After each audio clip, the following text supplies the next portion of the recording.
देखो, संदेह करोगे तो तुम्हारा नुकसान हो जाएगा। संदेह और शंका से घर बर्बाद होता है, पूरा का पूरा समाज बर्बाद हो जाता है। शंका करोगे तो सारा राज बर्बाद होता है, और शंका करोगे तो धर्म बर्बाद हो जाता है। तुम जो सोच रहे होगे कि भाई जय गुरुदेव नाम बाबा जी का है, मेरा नहीं है और न तुम्हारा है, तो शंका क्यों करते हो? ये नाम उसका है और तुमने अभी शास्त्रों को नहीं देखा। और जो कहते हो हमने शास्त्र देखे हैं, वो आंख बंद करके और बुद्धि को ताक में रखकर। कोई भी नाम हो, विष्णु भगवान के 1000 नाम और परमात्मा के अनेकों नाम, तो शंका क्यों करते? कोई भी नाम सतयुग का, त्रेता का, द्वापर का, कोई नाम हो जब तक सिद्ध नहीं होगा तब तक कोई नाम आत्म कल्याणकारी नहीं, आत्माओं को गति नहीं दे सकता। इसलिए नाम सिद्ध करना होगा तो जीवात्माओं के काम आएगा, नहीं कोई काम नहीं आ सकता। कोई नाम हो, उसके तो अनेक। तुम इतना नहीं समझ पाते हो कि सूरज निकलता है तो अलग अलग देशों में, अलग अलग मुल्कों में अलग अलग नाम। सूरज तो एक ही है लेकिन नाम अलग अलग। तो तुम ये नहीं जानते हो कि तुम्हारे यहाँ नाम अलग है, दूसरे मुल्क में जाओ अलग, तीसरे मुल्क में अलग। अगर परमात्मा का क्यों नहीं समझते हो कि उसके अनेकों नाम है? इसलिए शंका मत करो। मेरा नाम नहीं है। आप सोचते होंगे कि भाई बाबा जी आए तो इनका नाम, मेरा नाम तो तुलसीदास है और आपका भी नाम नहीं, तो जय गुरुदेव नाम उस प्रभु का है, फिर आपको किस बात की शंका? बोलो जय गुरुदेव। जय गुरुदेव नाम किसका? अब बड़े ध्यान से सुनो, खड़े खड़े। ये तुम जो यहाँ रह रहे हो इस मृतलोक में, तो ये तुम्हारा देश नहीं है। न यहाँ तुम्हारा घर है, न यहाँ कोई सामान तुम्हारा। यहाँ तुम सब लोग परदेसी हो। आपका देश, आपका घर नहीं है। यह है बच्चों मृतलोक। अच्छी तरह से थोड़ी सी बातों में मैं सब समझा दूंगा आपको। ये मृतलोक है, ये आपका घर नहीं है। मकान मालिक ने आपको ये जो मकान दिया है, अनमोल मनुष्य शरीर, ये आपको बार बार नहीं मिलेगा। उसने थोड़े दिन के लिए आपको दिया है और उसने ये कहा कि देखो भाई, मेरा ये मकान है, शुद्ध है, साफ है, पवित्र, मैं तुमको देता हूं थोड़े दिन के लिए। और 2 अधिकार मैंने इस शरीर को दिए हैं कि एक अच्छा काम, एक बुरा काम। तो बुरा से बुरा काम करो, अच्छा से अच्छा करो, उसकी तरफ से कोई रोक टोक नहीं है। वो जो भी तुम करोगे अच्छे बुरे काम, सब ये कूड़ा कचड़ा जितना भी पाप पुण्य का, ये सब जीवात्मा पर लदेगा, उस जीवात्मा पर रखा जाएगा और उसको कुछ मना नहीं करना। उसने तो ये कहा ये अमोलक मनुष्य शरीर है, ये मनुष्य मंदिर है, इसमें जीवात्मा को बैठा दिया। तो मेरे शरीर के द्वारा जो अमोलक है, क्या करना कि अपनी अपनी जीवात्मा को जगा लो और अपने घर में अपने प्रभु के पास पहुंचा दो। क्योंकि ये मनुष्य शरीर अमूलक है। सारे संसार का धन, सोना चांदी हीरे जवाहरात, इसकी कीमत नहीं दे सकते हैं। ये ऐसा अनमोल मनुष्य शरीर थोड़े दिन के लिए आपको दिया गया, तो आप इसमें लग गए, ये मेरा मकान है, ये मेरी दुकान है, ये मेरा राज है, ये मेरी खेती है, ये मेरा सोना, ये मेरा चांदी, ये मेरे बच्चे, ये मेरी जात है, और ये मेरा ये और मेरा ये, इसमें लग गए तो क्या हो गया? काम है, क्रोध है, लोभ है, मोह है, आशा है, तृष्णा है, झूठ है, छल है, कपट है, फरेब है, धोखेबाजी, दगेबाजी और चोरी और डकैती और हिंसा, इसमें आप लग गए। तो महात्माओं ने क्या कहा था कि देखो ये बुरा काम है और ये अच्छा है।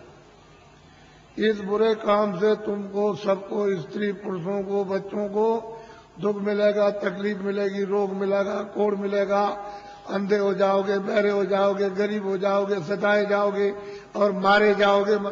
ये सब ये है अच्छा काम, इससे सुख मिलेगा। यही दो बातें महात्मा गांव-गांव में घूम करके आपको समझाते थे और आप लोग उस बात का ध्यान रखते थे कि भाई बुरे काम से तकलीफ होगी, अच्छा काम करेंगे तो सुख मिलेगा। तो महात्माओं के उपदेश को सब लोगों ने छोड़ दिया और सब के सब अच्छे काम को छोड़ चुके, बुरे काम में लग गए।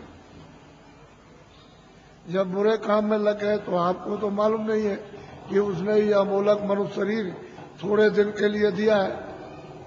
तो आप जब नहीं मालूम है तो जीवात्मा पर आप कूड़ा कचरा लाद रहे हो।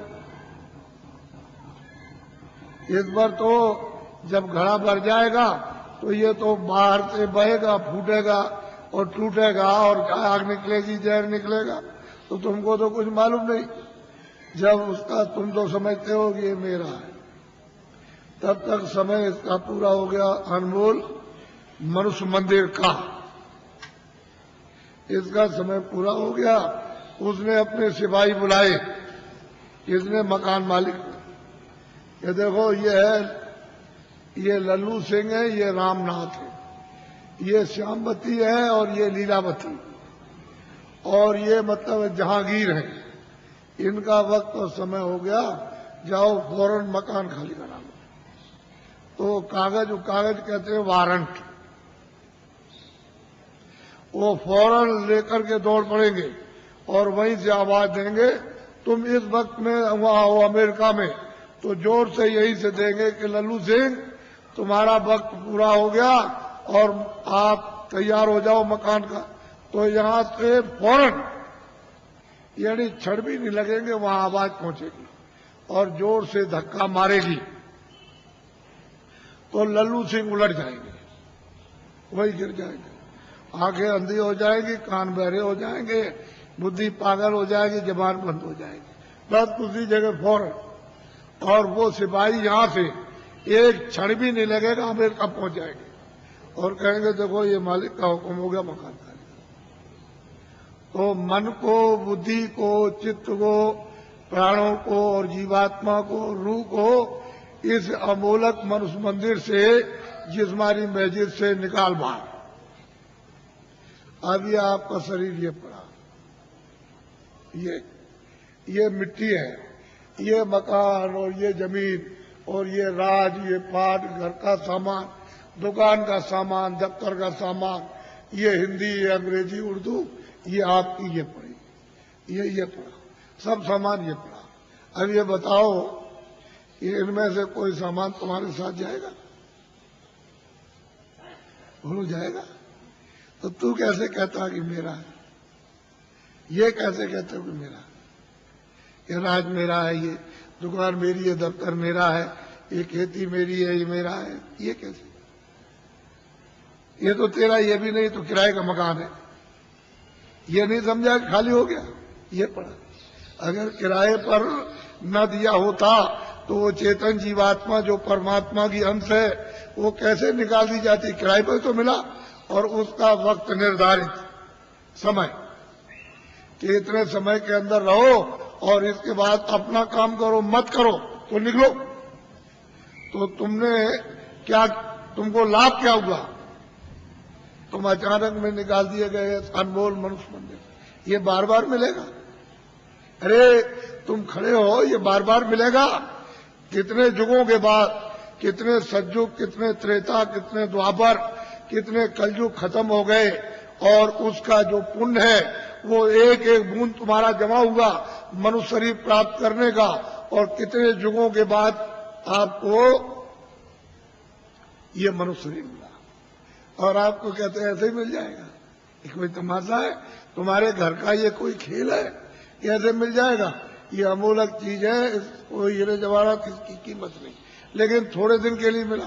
इसमें जीवात्मा को ये अवसर दिया कि देखो शुद्ध पवित्र मकान है, तुम इसमें अपनी जीवात्मा को जगा लेना और घर में अपने पहुंचा दो पिता के पास, प्रभु के पास, उस मालिक के पास, उस स्वामी के पास जो वो सर्वेश्वर है, इन जीवात्माओं का जो मालिक है, जो प्रभु है, उसके पास पहुंचा दो और मकान मेरा मुझे दे दो, शुद्ध है, स्वच्छ और साफ देना।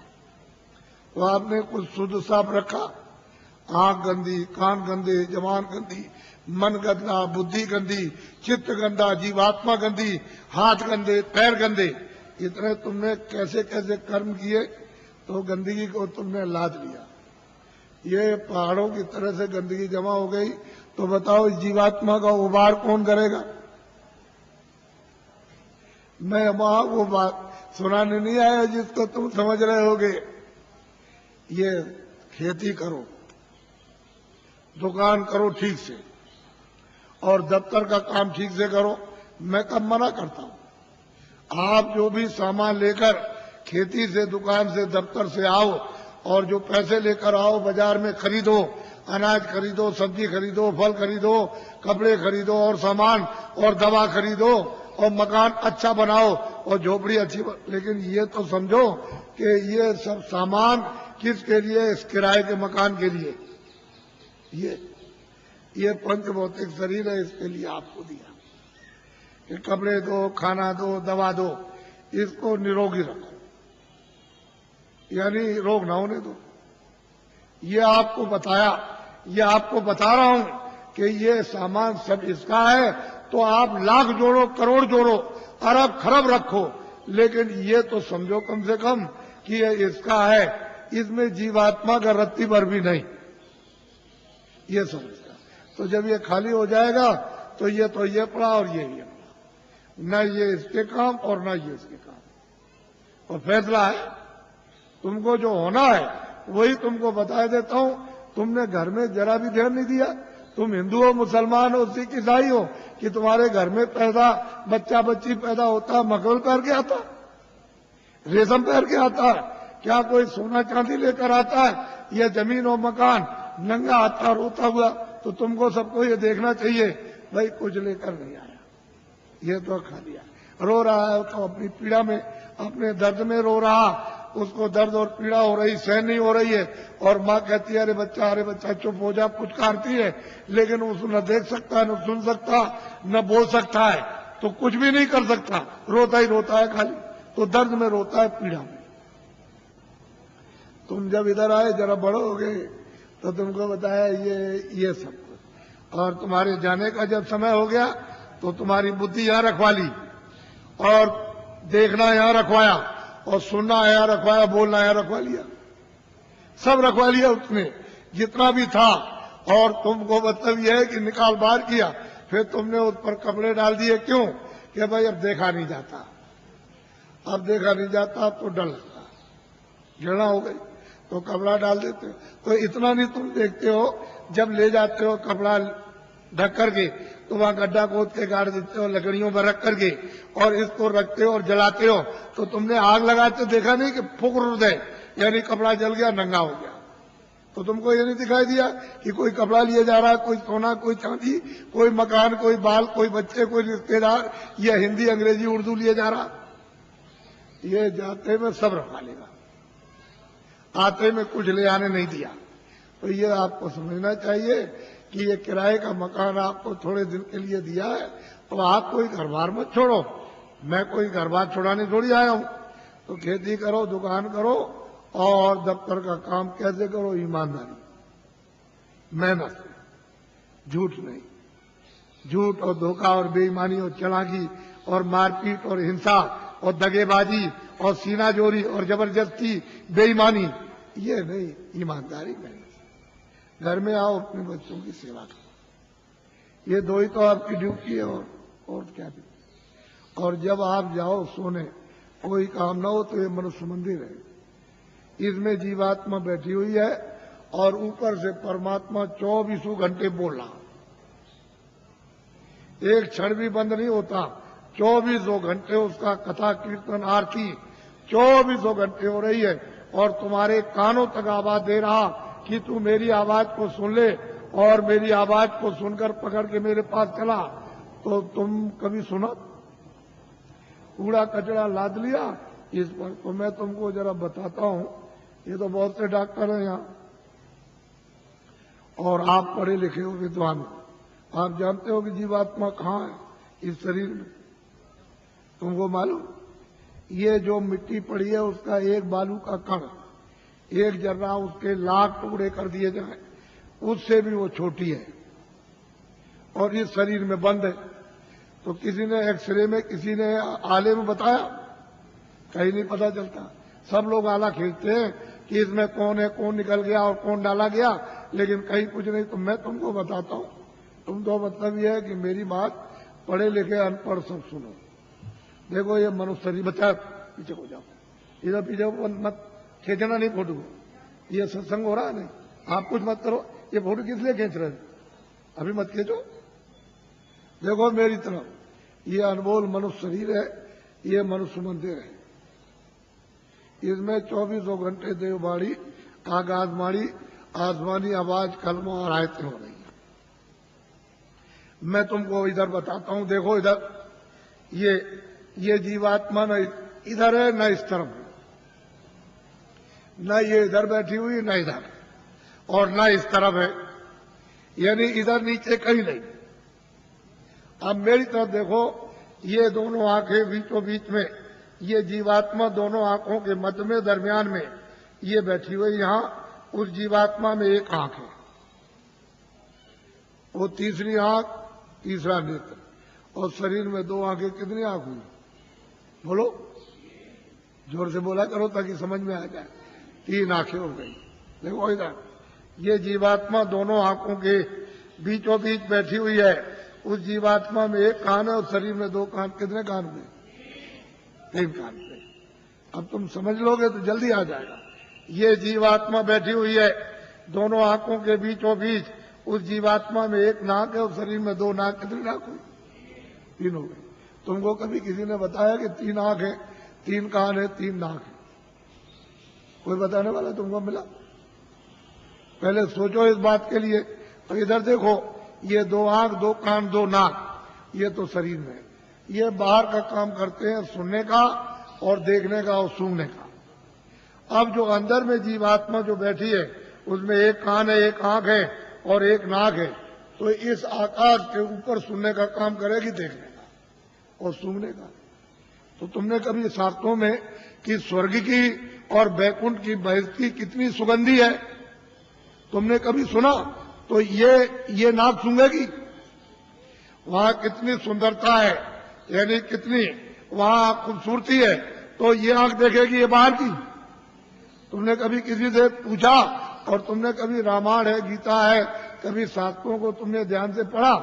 उन महात्माओं ने तो देखा था, उन्होंने तो तीसरी आंख, तीसरा कान उन्होंने खोला था। इन आत्माओं की जमीन जो ये दोनों आंखों के बीचों बीच बैठी हुई है, तो इधर देखो ये डंडा है, ये पूरा डंडा, पूरा का पूरा।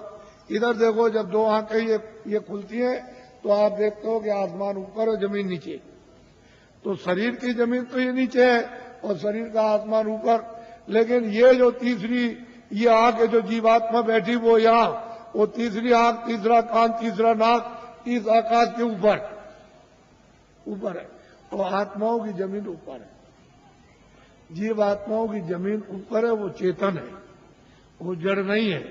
ये खेती नहीं है, दुकान नहीं है, दफ्तर नहीं है, ये कपड़े नहीं है, कोई सामान नहीं, कोई टट्टी नहीं, कोई पेशाब नहीं, कोई लड़का नहीं, कोई गाली नहीं, कोई गलोज नहीं, कोई धोखा नहीं, कोई बेईमानी नहीं, कोई मस्जिद नहीं, कोई मंदिर नहीं। ये जीवात्माओं की चेतन जमीन ऊपर। तो तुमने कभी किसी से पूछा कि महात्मा नाम किसका है, योगी किसको कहते हैं, क्यों योगी कहा जाता, क्यों महात्मा कहा जाता, क्यों महापुरुष कहा? ये तो आपने कभी पूछा नहीं।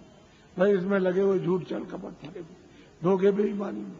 तो इसमें आपको क्या मिला, क्या मिल गया? ये यहाँ क्या मिला? वो तो जो यहाँ कुछ है वो तो क्षणिक। ये तुम्हारे कानों तक ऊपर से आवाज आ रही है, उधर से प्रकाश आ रहा, तो उस प्रकाश का आनंद और उसका देववाणी का वो ठंडक तुमको मालूम होती है इंद्रियों के द्वारा, तो तुम कहते हो जरा सा आनंद मिल गया, फिर और जगह मिलेगा, और जगह मिलेगा, और मिलेगा।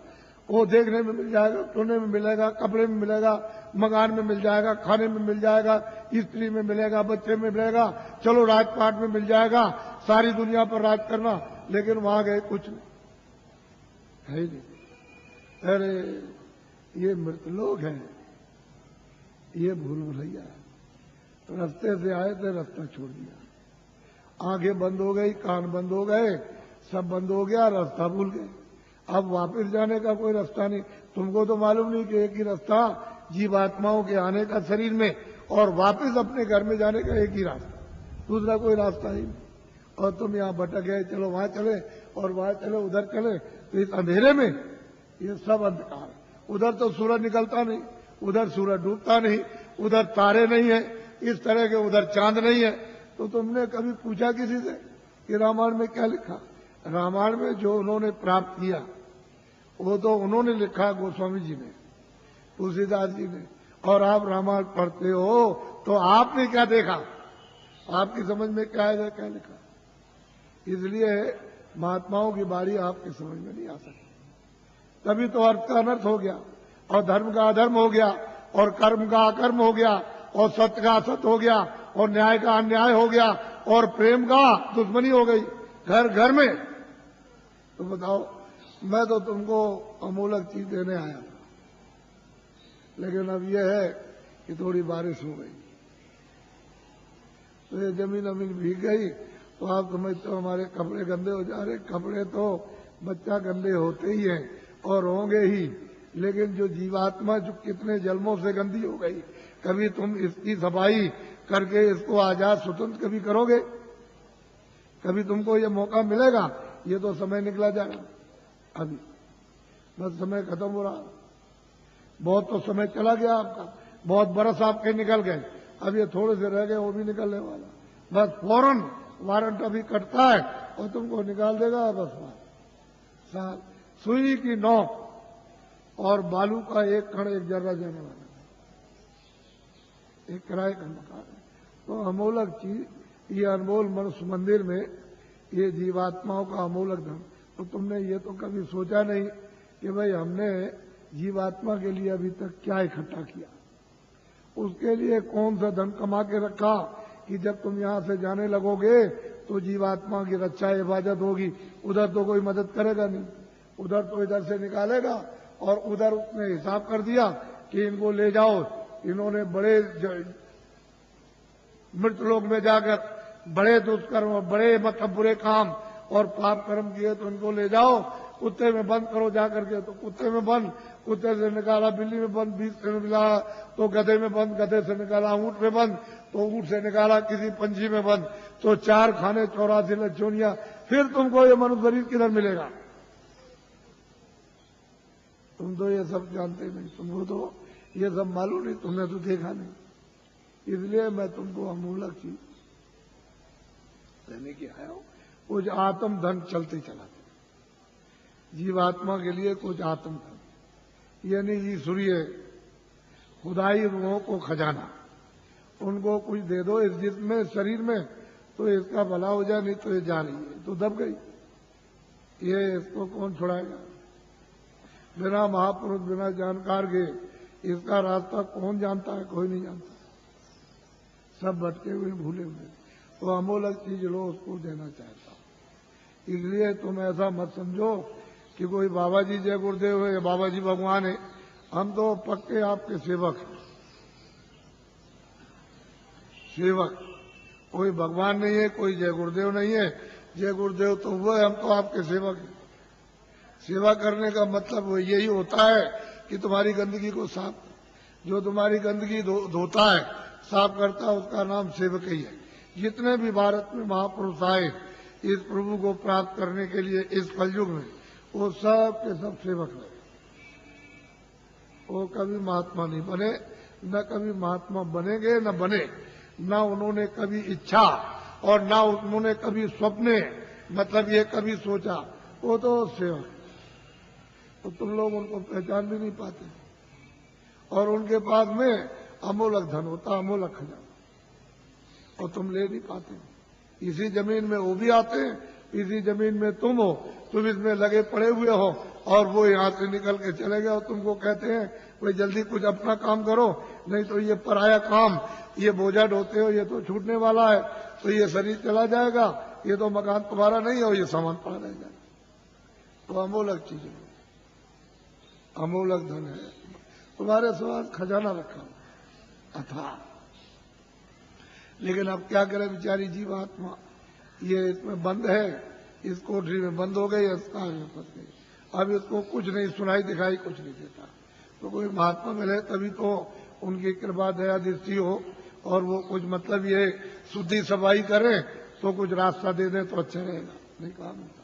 तो अमोलक चीज लिए जल्दी में अच्छा रहेगा। हम ज्यादा और कुछ नहीं बोलेंगे, लेकिन इतना जरूर कहेंगे ये बड़ा भारी परिवर्तन होगा तुम्हारे घर में, तुम्हारे व्यापार में, तुम्हारे धर्म में, तुम्हारी जाति में, तुम्हारे मतलब खेती में, तुम्हारे मतलब दफ्तर दुकान में और तुम्हारे राज में। इतना भारी परिवर्तन होगा जो तुमको ख्वाब और सुन में भी पता नहीं है। ऐसा मालूम होता है कि बड़े भारी कष्ट आने वाले हैं, तकलीफ। तुमको तो अभी पता नहीं है, अभी तक इतनी तकलीफ 47 सालों में नहीं आई, इतना दुख नहीं आया, इतनी परेशानी नहीं आई, इतना कोलाहल नहीं हुआ, इतना त्रायमाम नहीं मचा वो आगे आने वाला।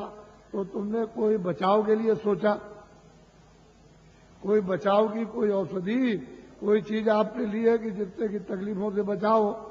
तो उसके लिए तो कुछ नहीं। लेकिन मैं तुमको इशारा किए देता हूं ताकि तुम दुकानदार हो, पढ़े लिखे हो, ताकि तुम भी ये समझ जाओ। देखो मेरी विनती प्रार्थना है कि आप कोई भी आंदोलन हड़ताल तोड़ दो। दुकान को बंद करना, दुकान को जलाना, कारखाने को बंद करना, कारखाने को जलाना, दफ्तर को बंद करना, दफ्तर को जलाना, फिर बस को तोड़ना, रेल को तोड़ना, सड़क तोड़ना, ये सब अमानवीय काम आप लोग अपने अपने सब लोग बंद कर दो।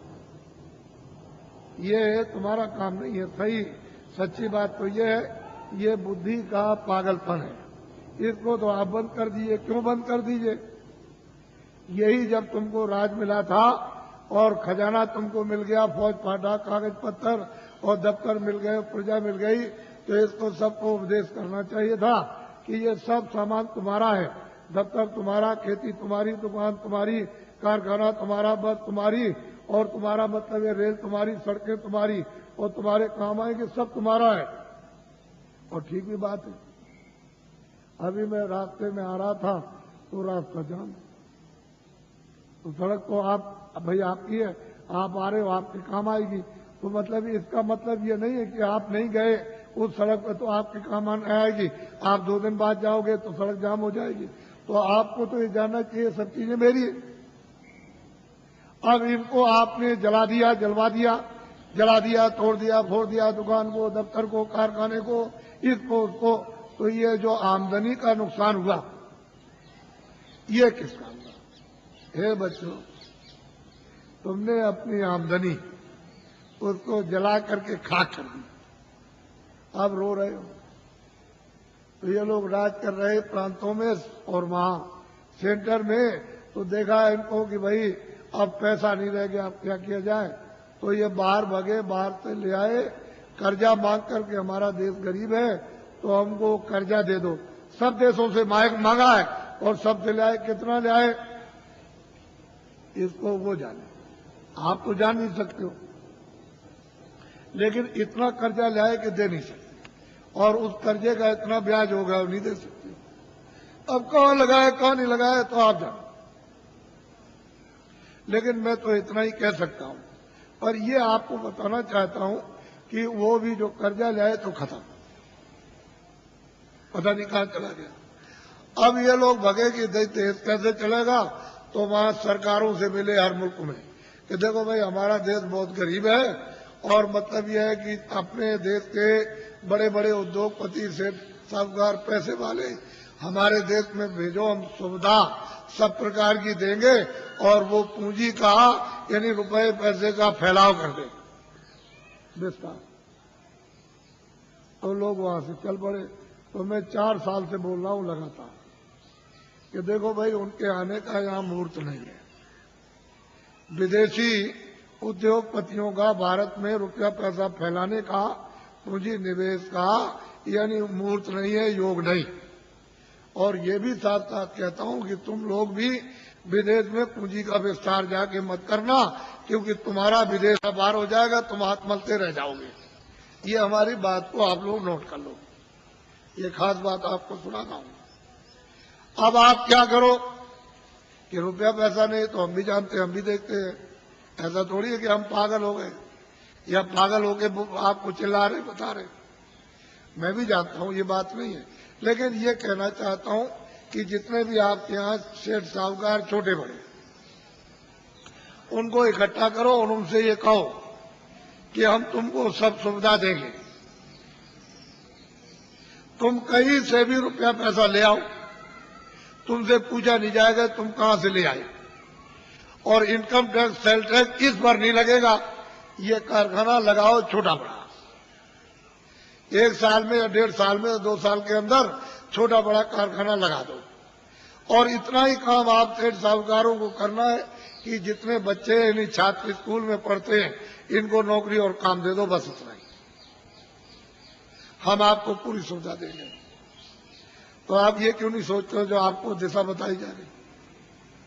आप लोग क्यों नहीं सोचते? जब आपको एक दिशा बताई जा रही सही सच्ची, तो आप क्यों नहीं इसको सोचते हो इनको सुविधा दे दो, इनकम टैक्स सेल टैक्स थोड़े दिन के लिए तो खत्म करो।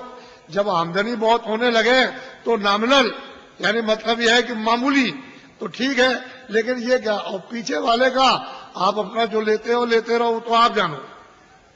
लेकिन ये कहो इनसे कि हम तुमको बैंक से रुपया नहीं देंगे, तुम कहीं से लाओ, तुमसे पूछा नहीं जाएगा। एक छोटा सा कानून बना दो 2 लाइन का, बस उसमें लिख दो कि भाई आपसे पूछा नहीं जाएगा और इस नए कारखाने पर कोई इनकम टैक्स सेल टैक्स नहीं लगेगा और आप छात्रों को काम नौकरी दो, बस आपको ये करना। लेकिन आपने मेरी बात को 4 साल से ध्यान में किसी ने नहीं दिया और दिन भर दिन तुम्हारी हालत इतनी जैसे कि लकड़ी में घुन लग गया, उससे भी बेहतर हालत होती जाए। फिर तुम मानते क्यों नहीं हो? इसके माने है कि तुम्हारे कर्म इतने खराब सबके, यानी इतना दुष्कर्म है कि वो कुछ लगने ही नहीं देता। फिर मेरी बात को सुनो ध्यान से। ये अगर बाहर से आ जाएंगे तो तुम्हारे कारखानों का नक्शा बनाएंगे कि तुम बनाते क्या हो अपने कारखाने में, वो सब नक्शा बना करके बाहर ले जाएंगे। फिर वो क्या करेंगे तुमको तो मालूम नहीं है कि वो आएंगे तो कई काम करेंगे कि तुम्हारा सामान बाहर बनाएंगे सुंदर, ये सुंदर कुछ सामान नहीं सुंदर बना देंगे और मजबूत, और जितना तुम्हारा 400 का है वो 100 का रखेंगे। 400 रुपए का बिकता हो 100 का बेचेंगे और 300 का बिकता हो 50 का बेचेंगे। वो मुनाफा नहीं लेंगे, बड़े चालाक हैं कि मुनाफा नहीं लेंगे, और बाजार में वहां से सामान लाके उतार देंगे आपकी मंडी में। तो ये जब ये देखेंगे लोग कहेंगे भाई बड़ा सुंदर है और बड़ा मजबूत और बहुत सस्ता है, ये सामान तो ये यहाँ का दुकानों पर रखा है देसी बाजारों का, ये तो बहुत महंगा है, तो कोई लेगा नहीं। क्षमा करना, एक बात तो ये। और वो क्या करेंगे, बड़े बड़े बोर्ड बना दिए, 3-3 लाख 2-2 लाख और 5-5 लाख के कलकत्ते और दिल्ली और बंबई में उन्होंने लगा दिया कि ये मेरा विदेशी कंपनी का नाम, और उसके उन्होंने शेयर निकाल दिए। तो आपने शेयर खरीदना शुरू कर दिया और शेयर खरीदने लगे। वो तो शेयर बेच करके दलालों को दे दिया और वो रुपया ले गए देसी बॉर्डर पर, वहां डॉलर ले लिया और चले गए अपने देश में। वहां से कहते हैं कि भारत अभी अस्थिर है, अभी हम पुनः फिर से विचार करेंगे। एक बात तो ये हो गई। और यहाँ 19 शहरों को एक ईंट नहीं रखी है और सुई की नोक नहीं बनी यहाँ भारत में, और कंपनी का नाम और शेयर बिक रहे और दलाल बराबर निरंतर बेच रहे।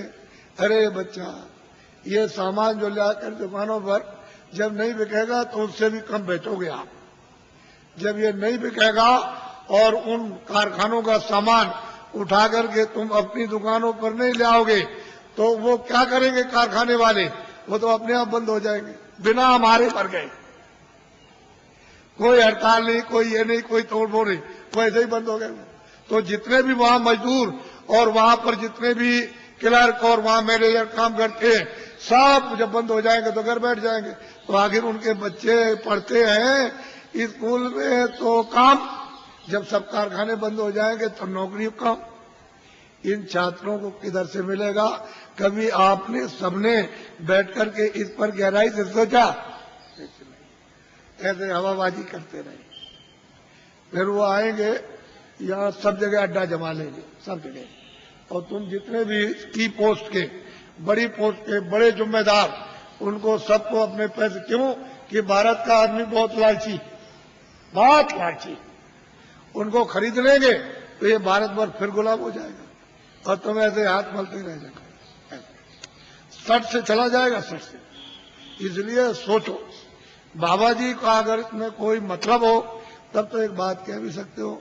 तो मैं तुम्हारी परेशानी जो तुम चिल्लाते हो आकर के और कहते हो बड़ी तकलीफ है और बड़े, ये तो भाई डॉक्टर हैं और बड़ी बड़ी फैक्ट्रियां और बड़े बड़े अस्पताल है, वहां जाओ दवा करो। जा कह लगे हमने तो बहुत दवा करी और हमारी घर घर बीमारी, ये जितने बैठे सब बीमार, बच्चे बीमार, बच्ची बीमार, बुढ़ा बीमार, अड़ोस में पड़ोस में बीमार, बीमारी बीमारी बीमारी, और दवा खाते खाते परेशान। और अब मतलब ये बीमारी नहीं जाती है तो इधर गिरते हो आकर के इधर कि भाई कुछ बता दिए, कुछ दया कर दिए, कुछ भाई यहाँ कहाँ से अस्पताल, यहाँ जाओ अस्पताल में जाकर के। कह लगे वो तो हम सब कर आए और सब दवा खा ली, कोई दवा हमने छोड़ी नहीं, तो इधर कैसे आए? कह लगे तो दुआ दे दीजिए आ सकते। अब क्या करें? अब इनकी तकलीफ देख करके कुछ खा भी नहीं जाता, क्या तकलीफ है। अब इनसे कहते हैं कि भाई तुम, अरे भाई तुम ये क्या कर रहे हो, ये जो बुरे काम करते हैं इसी से तकलीफ आई, तो बुरा काम तो कम से कम छोड़ दो। तो बात तुमसे समझ में नहीं आता उनकी कि भाई कैसे छोड़ेंगे वो। अब इतनी कमजोरी दिल दिमाग में आ गई कि आपकी समझ में नहीं आता। तो बच्चों, बचाव का रास्ता लो। तकलीफ तो आने वाली, सब चिल्लाएंगे, बचने वाला कोई भी नहीं है, सब चिल्ला। अब देखिए आप सब चिल्लाओगे अभी देखो, और बाहर की तो चंडी है, चंडी एक देवता, मेरी तरफ सुनो, चंडी एक देवी है। तो तुमको तो मालूम नहीं कि देवता है कि देवी है, ये तो आप कुछ जानते नहीं हो, कुछ नहीं मालूम। तो चंडी 4 सालों से निकली है। एक हाथ में तो मसाल है और दूसरे हाथ में उसके एक तलवार है, और निकली हुई है सब सारे देशों का वो दौरा कर रही है, मुल्कों का। तो जिस देश में जाती है वहां धन गायब कर देती है। ये जो भी उस देश के धन का नाम होगा वो गायब। तो वहां की जनता कहती है कि भाई धन किधर गया? तो जो सेठ साहूकार वो भी कहने लगते हैं कि भाई ये धन किधर चला गया। फिर वहां का जो शासन करते हैं, राज करते हैं, वो भी कहने लगते हैं कि भाई ये धन किधर चला गया, अब क्या किया जाए, कुछ ऐसा करना चाहिए, कुछ ऐसा। दूसरे मुल्क में जाएगी वहां का, तीसरे मुल्क में, सब मुल्कों में जाएगी और भारत में भी आएगी। वो छोड़ नहीं सकती भारत को भी, यहां भी आएगी तो यहाँ के धन को गायब कर देगी।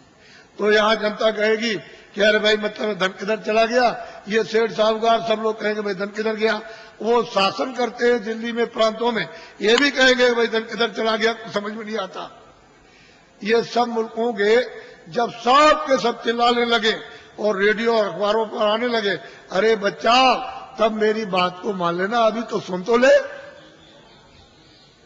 तब तो तुम मानना बात को, लेकिन लिख के तो रखो कि बाबा जी आज मतलब ये 26 तारीख को आपके धार में आए और वो उन्होंने ये बात कही सबके लिए, किसी मुल्क को छोड़ा नहीं, कोई आपके जात पात, इसमें कोई हिंदू मुसलमान की बात या कोई आलोचना की बात हो तब तो एक बात कहो, यहाँ तो सब मनुष्य इंसानों की बात हो रही। तो आप लोग अगर सुनोगे नहीं और बचाओ नहीं तो फिर समझ लो आप कि क्या मुसीबत आ रही है आगे। देखना जब एकदम घटना हो जाती है तो मतलब यह है कि पानी आ जाए और लोग कोई कह करके जाए कि भाई घर का सामान छत पर रख देना ऊपर, और बाल बच्चों से और जानवरों से होशियार रहना, तो तुम सोचे रहे छतेगा जाएगा, तब तक उधर से पानी आया, घर में घुस गया। और जब तक तुम जगे तब तक इतना हो गया, वो बच्चा सो रहा था, तुम अपनी जान लेके वो भगोगे कि बच्चे को बचाओगे। बच्चा छूट गया, सामान तो सब गए और जानवर बंधे थे मर गए। तो जो कह करके गया था तुमने उसकी बात क्यों नहीं सुनी? वो तो तुम्हारे हित की बात कर रहा था, उसका क्या हित था? अरे जो कह के गया उसका लाभ मुझे बताओ क्या था?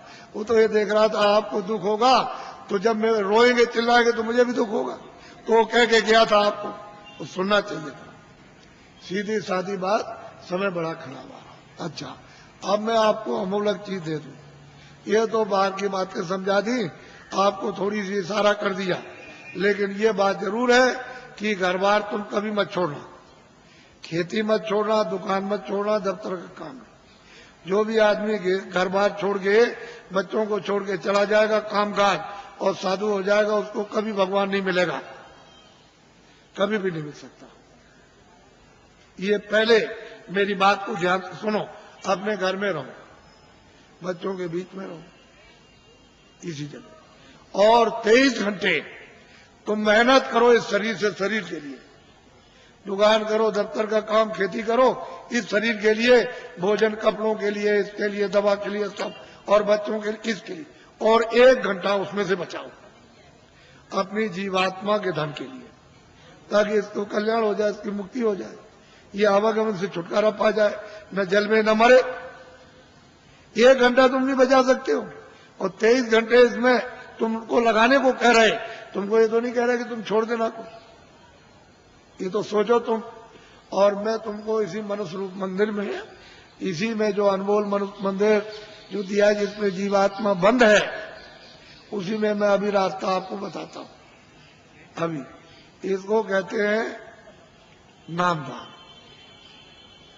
इसके पहले 2 चीजों का ध्यान रखो हमेशा, कि शाकाहारी हो जाओ। जितने भी अनाज है, सब्जी है, फल है, दूध है, घी है, 100 बार खाओ। कितने बार? 100 बार। तुमको भूख लगे उससे भी ज्यादा खाना। तुमको कोई मना करने आए तब कहना। अच्छे मकान में रहो, अच्छी झोपड़ी में रहो, मना कौन करता आप? लेकिन शाकाहार, अशुद्ध आहार मत करना। बस इतना ही बचत करनी है कि आपको अशुद्ध आहार नहीं करना। किसी आदमी का, किसी बच्चे का, किसी पशु का, किसी पंछी का अशुद्ध आहार नहीं करना। शुद्ध आहार करो आप, जिससे शुद्ध बुद्धि रहे। मैं इतना ही तो आपको बताना, क्योंकि अशुद्ध आहार से तो तरह तरह घर में झगड़ा, बाहर झगड़ा, ये झगड़ा, वो झगड़ा, ये बीमारी, वो बीमारी, वो बीमारी, वो बीमारी, वो बीमारी, वो तो फैलने वाली है। अभी बीमारी जो फैलेगी उसको तो अभी आपने देखा ही नहीं। तो असल में शाकाहारी, शुद्ध आहार। दूसरा है बीड़ी पियो, तंबाकू पियो, हुक्का। मैंने तो कभी पिया नहीं, मुझे तो मालूम है नहीं कि हुक्का, बीड़ी, तंबाकू कैसा होता। लेकिन ये बच्चे जो 18 साल 20 साल के खड़े हैं, वो बीड़ी, तंबाकू, हुक्का नहीं पीते, कभी मत पीना। जो बच्चे नहीं पीते कभी मत पीना, एक खराब आदत न डालना। जो पीते हो पी लो, आपके लिए मत। लेकिन बच्चों, बच्चियों, ऐसा कोई नशा मत करो जो तुम्हारी बुद्धि पागल हो जाए। तुमने इसको नहीं सोचा? कोई नशा मत करो किसी तरह का हो जो बुद्धि पागल हो जाए और तुम अपने घर में बच्चे बच्ची को और अड़ोस पड़ोस में बहू बेटी को पहचान न सको। ऐसा कोई नशा मत करो। और चले जा रहे हो तुम, तो सामने तुमने समझा कि जमीन बराबर, और वहां गड्ढा मिला, उसमें पैर चला गया तो पैर टूट गया, और सिर लड़ गया गड्ढे में तो सिर फट गया, मर गए। ऐसा कोई न रामायण कहती है, न महात्मा कहते हैं, न कुरान कहती है, न फकीर, न मस्जिद कहती है, न मंदिर कहते हैं, न शिव जी कहते हैं, न आपको कोई और। ये कोई ओ जो कहते हो शिव जी भांग पीते थे, भांग पीते थे, भांग पीते, तुमने भांग पीते हुए देखा? वो भांग नहीं थी, वो कोई और नशा था। ये झूठी बात है। जो लोग उनके नाम से भांग पीते और कहते वो भांग पीते थे, भांग नहीं पीते थे। ये ऐसा देवता कभी भांग नहीं पीता, वो भांग नहीं पीते। लेकिन तुमने ये 2 चीजों से बचो, बाकी तो कोई मैंने मना किया नहीं। मैं तो एक सीधा साधा आपका सेवक हूं, एक आदमी हूं, और सही सच्ची बात तुम्हारे सामने तुमको बताने आए हो। तुम नहीं जगोगे, नहीं समझोगे तो मैं इसके लिए क्या करूंगा? मैं तो अपनी बात कह के चला जाऊंगा। जब तुम उधर जाओगे और उधर जब हिसाब होगा तुम्हारा, क्योंकि वो तो सब लिखा जा रहा, आज दिन में तुमने कितना बुरा काम किया, कितना अच्छा किया, कितनों को धोखा दिया, कितनों को मारा, कितनों के साथ बेईमानी की, कितनों को पानी पिलाया, कितने बार मंदिर में पूजा की, कितनी रामायण, कितनी कुरान पढ़ी, ये उधर में और कैसे कुरान पढ़ी, ये वो सब वहां सब लिखा हुआ। वो आदमी भी मिलेगा जिसको तुम काट रहे हो और जिसको मतलब है कि तुम उसको चीर रहे हो, वो सब मिलेंगे वहां। वो पूछेगा भाई तुम्हारे सामने कोई रामायण गीता, कोई भागवत, कोई कुरान पुराण कोई तुम्हारे सामने नहीं थे जिन्होंने महात्मा फकीरों ने नहीं बताया कि भाई अच्छा ये बुरा? तो मोहम्मद साहब से पूछा जाएगा कि भाई मतलब ये है कि तुम गए थे जमीन पर और तुमने मतलब ये नहीं बताया कि बुरा काम बद काम है। कह लगे मैंने तो इनसे सबसे कहा था कि ये बद काम है, ये नेक काम, इस बुरे काम को मत करना, अच्छे करना, लेकिन इन्होंने मेरी बात नहीं मानी। तो फिर वो भेजेगा सीधा, वहां हिसाब करता है, वो हिसाब करता है। तुमको दोजख और नरक मालूम नहीं है? वहां बड़े बड़े बादशाह पिट रहे वहां और जलाए जा रहे, कितने करोड़ों वर्षों तक जलाए जाएंगे और लाखों मीलों तक आवाज आती है और कोई सुनने वाला नहीं कहीं, न उनका धन दौलत जाता न तलवार जाती उनकी। ये झूठा, तुम इसके लिए मर गए और चले गए हमेशा। इसलिए तुम लोग इस पर विचार करो।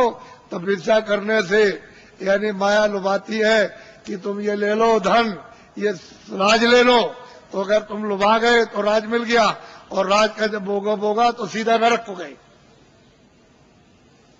जब ये कहोगे हमको राज नहीं चाहिए, धन दौलत नहीं, तो भगवान मिलता इसी शरीर में। मरने के पहले मीरा ने मरने के पहले प्रभु को प्राप्त किया। आपको क्या मालूम कैसे पाया? तुलसीदास जी ने पहले ही वो 25 ही साल के अंदर प्रभु को प्राप्त कर लिया। आपको क्या मालूम कैसे पाया? आप क्या जानो? इसलिए आप अमोलक धन लो इस मनुष्य मंदिर में आत्माओं का। ये नामदान है, ये उस तरह की दीक्षा नहीं है या मंत्र वैसा नहीं है, ये आत्म धन का दान है, ये ईश्वरी धन का दान है। जो उसकी कृपा होती है तब कभी कभी महात्माओं को आदेश मिलता है कि इन आत्माओं को बांट दो जो मानव शरीर में है, तो कभी कभी मिलता मुफ्त में। ये पैसे से नहीं मिलेगा, तुम ये सब रख दो जाकर के पूरा आधार का, ये चीज मिलने वाली नहीं है। ये कभी दिमाग से निकाल देना, ये दौलत पैसे से नहीं मिलती, ये तो मुफ्त बख्शीश में यानी प्रसन्नता से मिलती है। तो तुम्हारे पास कुछ है, तुमने किसी से प्रेम किया? वो कहते हैं कि प्रेम से प्रकट होए भगवान। किसी से किया प्रेम? किसी से नहीं किया। उसी शिव के सामने चोरी करते हो, धोखा देते हो, विष्णु के सामने राम के मंदिर में जाते हो, दूसरों का गला काटते हो। अगर एक भी देवता खड़े होकर के कह दे कि आज से ये बेईमानी मत करना, ये दगेबाजी, तो कहोगे मैं ऐसे देवता को अब नहीं मानता। जो सबके सामने हमारी बुराई कह दे, हम नहीं मानते ऐसे, फिर कभी नहीं आप जाओगे। अगर देवता बोल दे, अब उनको कुछ कहना नहीं, आपने समझ लिया, हाँ उन्होंने सुन लिया होगा और आपने समझ लिया उन्होंने कुछ नहीं देखा, वो अंधे, अब हम जो चाहेंगे सो करेंगे, अब चलो हो आए वहां। ये हालत तो हमारा है। अब बताओ तुमने प्रेम किससे किया? किससे प्रेम? वो तो कहते हैं प्रेम से मालिक मिलता है, आपने कैसे प्रेम? इसलिए आप सीधा, बहुत सरल है, बहुत सीधा है। कलयुग में अधिकार आपको दे दिया स्त्री पुरुषों को कि सभी लोग उस परमात्मा को प्राप्त कर सकते हैं, किसी के लिए कोई बंधन नहीं, और सुलभ और सहज और आसान। लेकिन तुम योग तो आप कर नहीं सकते हो। सतयुग और त्रेता और द्वापर का कोई भी क्रिया आप नहीं कर सकते हो। और उन्होंने मना कर दिया गोस्वामी जी महाराज ने कि कलयुग जोग न यज्ञ न ज्ञाना। कहते कलयुग में कोई जोग मत करना, न यज्ञ करना, और न आपको ज्ञान होगा। कलयुग में तो कहते हैं कि नाम आधारा, और नाम कौन सा वो मैं बताऊंगा आपको, अभी आपको बताता हूँ।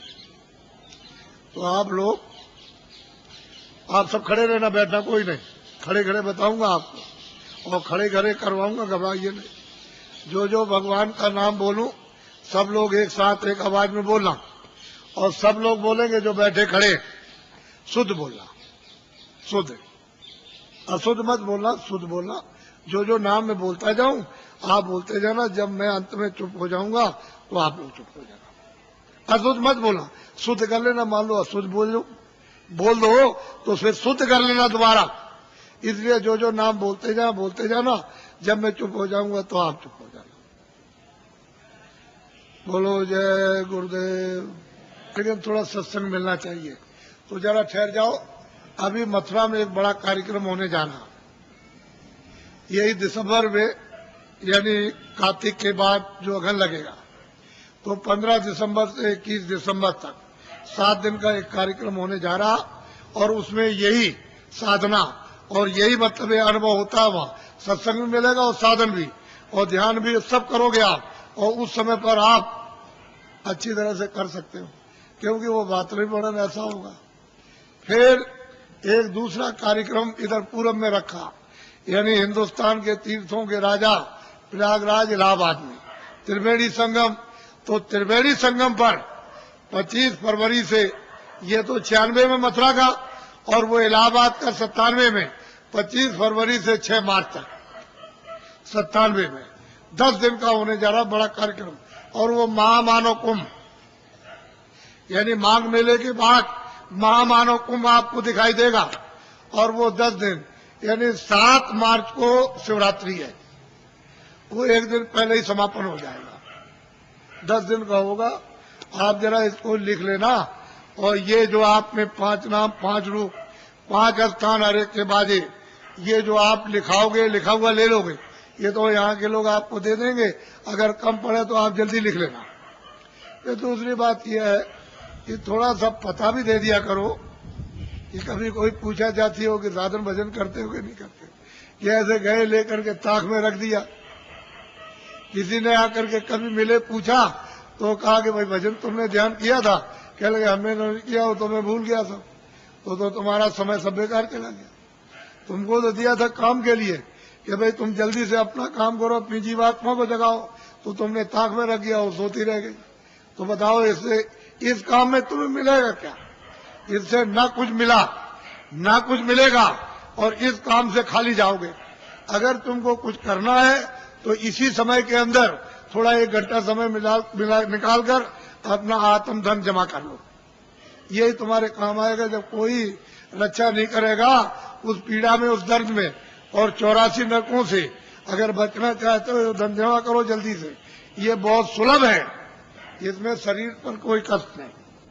बस मन की घेराघारी थोड़ी करनी है कि कहीं उतने समय के लिए न जाए, ये थोड़ा सा रुक जाए, कानों के साथ आंखें, बस इतना ही काम करना। इसमें शरीर का कोई कष्ट नहीं। और करो कैसे भी, लेट के, बैठ के, जंगल में करो, घर में करो, कुर्सी में करो, लेकिन उसका तरीका तो सीख लो। थोड़ा सत्संग मिलेगा तो जल्दी सीख जाओगे, और नहीं मिलेगा। अभी तक तो आपको ये बातें मालूम नहीं थी, ये तो आपको नई बातें आज मालूम हुई। आपके लिए तो नई है, लेकिन ये सनातन है। जब से तुम आए एक रास्ते से, और उसी रास्ते से वापस हो गए अपने घर के लिए, अपने देश के लिए। दूसरा कोई रास्ता नहीं है। यहाँ भटकते फिरो चारों तरफ, तो जल मरण होता रहेगा। 84 जाओ, नरकों में जाओ, जल में मरो, और जो किया उसका भोग भोगो। और कभी मनुष्य शरीर मिलेगा तो फिर तुमने वही काम किया, और फिर चले गए आप फिर 84 नरकों में। तो ये ऐसे ही चलते रहोगे, ऐसे जल में मरो, जल में मरो। तुमको कहीं स्थिरता नहीं मिलेगी। स्थिरता वापस जाने पर, जब ये भजन करोगे, नाम डोरी को पकड़ लोगे, चढ़ चलोगे ऊपर। उधर ऊपर खुले हुए मैदान है, और वहां तो अंधेरा कभी है नहीं, न कभी अंधेरा होता हो तो प्रकाश ही प्रकाश, रोशनी रोशनी। जरा सा आंख के ऊपर उठे कि बस प्रकाश ही प्रकाश है, अंधेरा का नाम है। वहां कभी अंधेरा होता ही नहीं। तो तुम उधर चलो, जब उजाले में खड़े हो जाओ तो ये सब देखना सुनना, तब तुम्हारी समझ में आएगा कि बाबा जी ने क्या दिया। कुछ तुम मेहनत करो, कुछ हम करें। बोलो जय गुरुदेव। कुछ तुम मेहनत करो, कुछ हम करें, और ऊपर बैठे उनकी कृपा जल्दी हो जाए। और तुम मेहनत हम नहीं करेंगे, कुछ होगा नहीं। जल्दी करो, देर मत करो, और जल्दी से कृपा और दया ले लो, ताकि वो ऊपर बुला ले, और जल्दी से आप निकल चलो इस कूड़े कचड़े से। यहाँ कुछ मिलने वाला नहीं है, ये सब सकले। अब देखो, बीमार, परेशान, तकलीफ में, हमारे पास जो भी आता कोई हो, हमको उससे मतलब नहीं, आदमी होना चाहिए। हमारे यहाँ कोई झगड़ा झंझट ये नहीं है। आदमी हो, उसमें जीवात्मा होनी चाहिए। तुम्हारे शास्त्रों में लिखा है हिंसा परमो धर्म, तो आपने इसका पालन किया? अब ये बताओ, आपने इसका पालन किया? आप बकरा मार दो, मुर्गी मार दो, आदमी मार दो, लड़की मार दो, लड़का मार दो, घर में देवी को मार डालो आप कि कोई दुश्मन बन जाए उसको मार दो, गोली मार दो, छुरा मार दो, लाठी मार दो, तुम अहिंसा धर्म? तुम किसी देवता को, किसी धर्म को मानते हो? कुछ नहीं, वैसे ही कहते हो, जानते कुछ नहीं, वैसे ही कह दिया बस, और कुछ नहीं, ऐसे ही। तो इसको समझ लो अच्छी तरह से समझ लीजिए आप मोटी बात को। बोलो जय गुरुदेव, जोर से बोलो जय गुरुदेव। जय गुरुदेव नाम किसका? अब ये इनको दे देना बच्चा, इनको नोट करा दो, और कुछ लोग जल्दी मिल जाए तो इनका पता भी नोट कर लेना, और कभी कभी इनसे पूछते रहना, यहाँ जो रहते हो उनको कि भाई भजन करते होगे? नहीं, तुमसे जब पूछेंगे भजन के लिए कि बोलो भजन किया कि नहीं किया, तुमने ध्यान किया, सुमरन किया कि नहीं किया, और तुमको मिला तब तो तुम करोगे ही। तुम जरा सा जितने दिन बताया उतने दिन कर लो, पहले बात की बात बाद में सोचना। हर रोज तुम महीने 2 महीने समय दो, नागा मत करना, तब तुम देखोगे तुमको क्या मिलता। तुम एक दिन भी नहीं बैठो तो मैं क्या करूंगा? मैं तो दरवाजे पर आकर काम करूंगा। तो अंदर तुम्हारा घाट है, तो जीवात्माओं का घाट अंदर, वहां बैठोगे तब तो काम करूंगा, और तुम बाहर फैले रहोगे तो कैसे काम होगा? तो बाहर से मोड़ूंगा कि भाई इधर से लगो, अंदर चलो। अंदर तो खुला हुआ है, खुले हुए लोग, उधर स्वर्ग भी है, वैकुंठ भी, बड़े बड़े लोग हैं, उधर ब्रह्मांड भी है, उधर ब्रह्मा भी मिलेंगे, विष्णु भी मिलेंगे, शिव भी मिलेंगे, देवी देवता भी मिलेगी, ईश्वर, उधर बड़े बड़े अनेकों लोग, अनेकों ब्रह्मांड अनगिनत थे। लेकिन रास्ते से चलो तब मिलेगा, कैसे ही मिल जाएगा। बोलो जय गुरुदेव। अब देखो, जितनी तकलीफ आपको हमको सब मालूम है। हम किसी के सिर पर हाथ रख देते हैं तो अपने को फौरन पता चलता है, ऐसे रखकर बस इतना ही रख दिया, मालूम हो गया कि तुमको कितने प्रकार की तकलीफें हैं, और यह भी पता चल जाता है कि तुमने क्या अपराध किए। हमने तो आपसे कुछ कहा नहीं, हमने कोई घृणा तो की नहीं, या कोई नफरत की हो आपसे, तो आपको तो ये सोचना चाहिए था। हम तो आपकी भलाई के लिए सोचते हैं, कुछ तकलीफ चली जाए, 1 पैसे 2 पैसे, कुछ बीमारी चली जाए, कुछ परेशानी चली जाए, कुछ ये झगड़ा झंझट चला जाए, 1 पैसे 2 पैसे, 1 आने 2 आने, तो तुम कुछ वो भी नहीं लेना चाहते हो, तो फिर आत्म कल्याण क्या करोगे? कुछ नहीं कर पाओगे। तो अब महात्माओं के पास तो बहुत कुछ होता है, तुम्हें लेने नहीं आता, और दे दे तो तुम रख नहीं सकते, फेंक दोगे। तुमको अभी क्या मालूम, कुछ नहीं। लो भाई जल्दी से, अब बता दिया, अब कुछ नहीं बताना। लो उनको कागज बांटो, और जल्दी से उनको बांट के समाप्त करो। अच्छा लाइन में बैठ जाओ, लाइन में बैठो, अब लाइन में कागज बढ़ जाएगा, कागज ले लेना, कतार लगा लो लाइन में, अभी मैं सबसे मिलूंगा, आपको घबराने की जरूरत नहीं। बोलो